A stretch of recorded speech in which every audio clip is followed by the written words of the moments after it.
Hello students, I am Jiya. Welcome to Shri knowledge hub. आज मैं आप लोगों के लिए मैथ्स में क्लास 9 का chapter number 13 surface area and volume लेकर आई हूँ। अब इस चैप्टर को करने के लिए सबसे पहले हमें ये जो मैं सारे फॉर्मूले आपको बता रही हूँ ये आपको याद होने चाहिए, क्योंकि ये सारे क्वेश्चन ही इन फॉर्मूलों के अकॉर्डिंग होंगे, मतलब फॉर्मूलों से ही होंगे, विदाउट फॉर्मूले नहीं हो पाएंगे। तो आप लोगों को ये चैप्टर समझने के लिए सबसे पहले क्या करना होगा, इन फॉर्मूलों को याद करना पड़ेगा। और ये फॉर्मूला तो आपको क्वेश्चन करते करते ही याद हो जाएंगे, बट फिर भी थोड़ा सा तो याद करना पड़ेगा, है ना। तो आज मैं आप लोगों को बता देती हूँ कि हमारा किसका क्या फॉर्मूला होता है। सबसे पहले हमारा क्यूब क्यूब हमारा इस शेप का होता है, ठीक है। ये हमारी क्या होती है, सारी इसकी साइड। अब क्यूब का हमारा टोटल सरफेस एरिया कितना होता है, का एरिया का फॉर्मूला क्या होता है हमारा 6a²। ये यहाँ पे मैंने 3 साइड मेंशन करी, इसकी 3 साइड ऊपर है, तो कितनी साइड होगी इसकी 6a² इसका फॉर्मूला हो गया।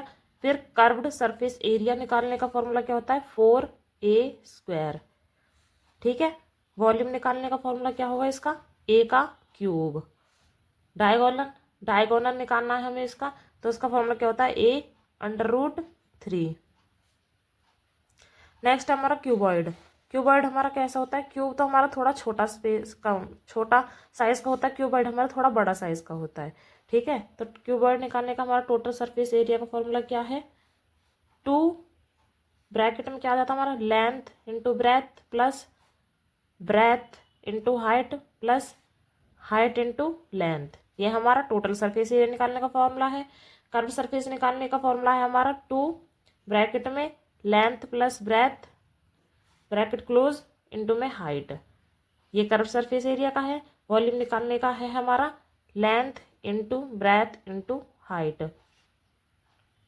डायगोनल निकालने का फॉर्मूला है हमारा √ में लेंथ का स्क्वायर प्लस में ब्रेथ का स्क्वायर प्लस में हाइट का स्क्वायर। ये हमारा डायगोनल का है। नेक्स्ट है हमारा सिलेंडर सिलेंडर की शेप इस तरह की होती है, ये हमारी इसकी हाइट होती है, और ये जो इसके बीच का आधा होता है वो हमारा क्या होता है रेडियस। तो सिलेंडर का टोटल सरफेस एरिया का फॉर्मूला क्या है हमारा 2πr ब्रैकेट में हाइट प्लस रेडियस। आर हमारा होता है रेडियस, और पाई की वैल्यू हमें या तो क्वेश्चन में गिवन होती है, अगर क्वेश्चन में गिवन नहीं होती तो इसकी वैल्यू होती है 22/7। कर्व्ड सरफेस एरिया का फॉर्मूला है 2πrh। वॉल्यूम निकालने का फॉर्मूला है इसका πr²h। यहाँ पे जो हमारा आर है वो क्या होता है रेडियस। फिर है कोन कोन की शेप इस तरह की होती है। अब ये हमारी इसकी कोन की हाइट होती है, ये जो इसका सेंटर का आधा हमारा रेडियस होता है, और ये इसकी साइड वाली लेंथ होती है। तो इसका टोटल सरफेस एरिया का फॉर्मूला क्या है हमारा πr ब्रैकेट में लेंथ प्लस रेडियस।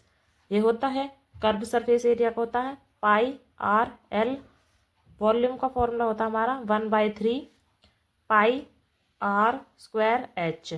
और लेंथ ना हो हमारे पास तो लेंथ निकालने का हमारा फॉर्मूला क्या हो जाता है √ में r का स्क्वायर प्लस में h का स्क्वायर, यानी कि रेडियस का स्क्वायर और हाइट का स्क्वायर। नेक्स्ट है हमारा स्फेयर स्फेयर की शेप कैसी होती है इस तरह की होती है, मतलब ऐसे ना तो सर्कल भी नहीं होती, थोड़ी सी इस तरह की होती है, ठीक है। ये इसका आधा जो होता है वो सेंटर होता है, और इसके जो सेंटर का आधा क्या होता है हमारा रेडियस। तो इसका टोटल सरफेस एरिया का फॉर्मूला क्या है हमारा 4πr²। ये हमारा टोटल सरफेस एरिया का फॉर्मूला हो गया। कर्व्ड सरफेस एरिया का फॉर्मूला हो गया हमारा 4πr²। और वॉल्यूम का फॉर्मूला क्या होता है हमारा 4/3 πr², ठीक है। अब है हमारा हेमिस्फेयर, ये तो हमारा स्फेयर था, ये है हमारा हेमिस्फेयर। हेमिस्फेयर हमारा ऐसा होता है, स्फेयर हमारा सर्कल के अंदर ये जो ऐसे बन रहा होगा, और हेमिस्फेयर ये इतना होता है। इसका टोटल सरफेस एरिया का फॉर्मूला क्या है हमारा 3πr²। और कर्व्ड सरफेस एरिया का फॉर्मूला क्या है हमारा 2πr²। और वॉल्यूम निकालने का फॉर्मूला क्या है हमारा 2/3 πr³, ठीक है। ये हमारे सारे इसके फॉर्मूले थे, इन्हीं की बेस पे हमारा क्या होंगे इस चैप्टर के क्वेश्चन आंसर्स होंगे। तो आप लोगों अगर इजली से इसके क्वेश्चन आंसर करना चाहते हैं तो आपको पहले ये फॉर्मूलेज लर्न करने होंगे। ठीक है, अगर वीडियो पसंद आई हो तो वीडियो को लाइक एंड चैनल को सब्सक्राइब जरूर करें और ये फॉर्मूले याद कर लें ताकि आप क्वेश्चंस अच्छे से कर पाएँ। Thank you.